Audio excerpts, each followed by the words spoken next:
Good morning class, how are you? I am Premlata, your geography teacher. Today we will discuss 12th class geography chapter 8, transport and communication. So firstly, before starting the topic we will discuss some important points. How can we say that transport and communication are the lifelines of national economy of any country? Because of both are helpful and support to all the economic activities, primary, secondary as well as tertiary activities. So both are providing services and playing the role as tertiary activities. Let me start the topic. Transport and communication, we are discussing this topic. Today we will discuss the water transport. Water transport is the cheapest transport. Why? Because of there is no need to construct road and railways. So it is cheapest to be generate the waves. That's why there are subtopics important sea routes. So in today's video we will be discuss about the North Atlantic Sea Route, then Mediterranean Indian Ocean Sea Route, at South Atlantic Sea Route, then North Pacific Sea Route and South Pacific Sea Route.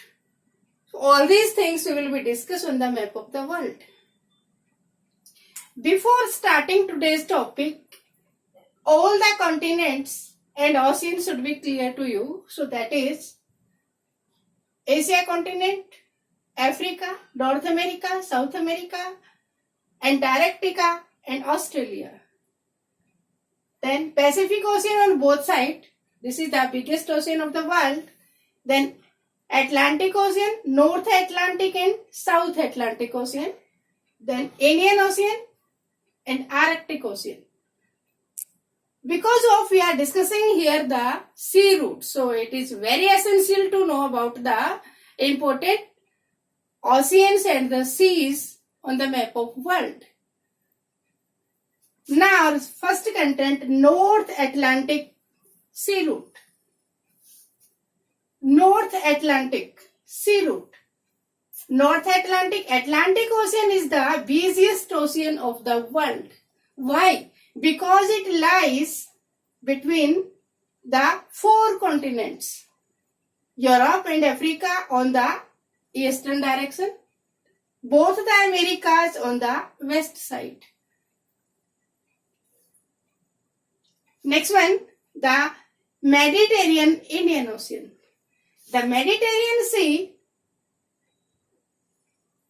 and through the Indian Ocean, trade system developed with the southern countries of Asia.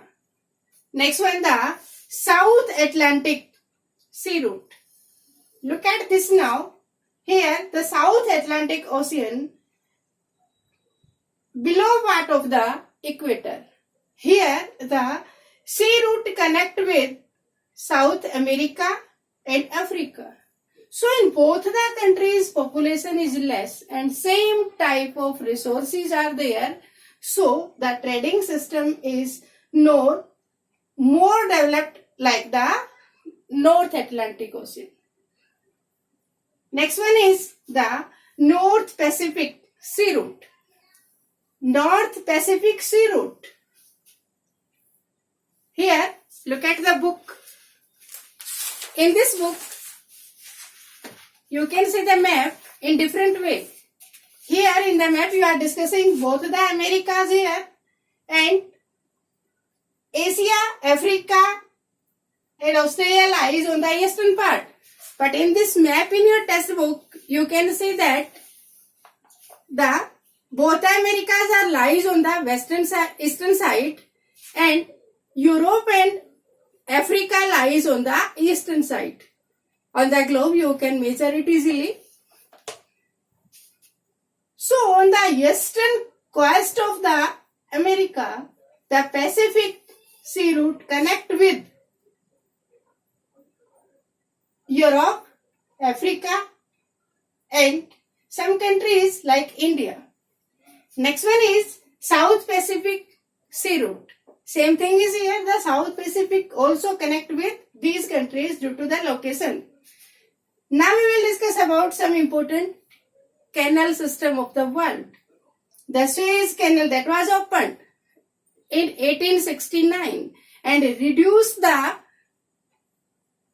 7,000 kilometer distance from Europe to India. First of all, the European traders have to came to India to pass through the south of Africa to India.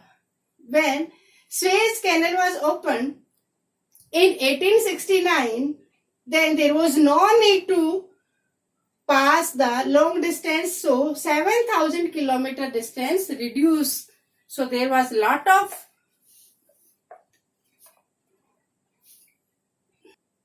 energy and time saved. Now we will discuss about the inland waterways. So inland waterways can be developed in the rivers. So for these type of waterways, the Rhine River is famous in Germany, Danube rivers in France. These are the famous rivers which are used to transport coal and other resources from one part to another. Thank you. Have a nice day.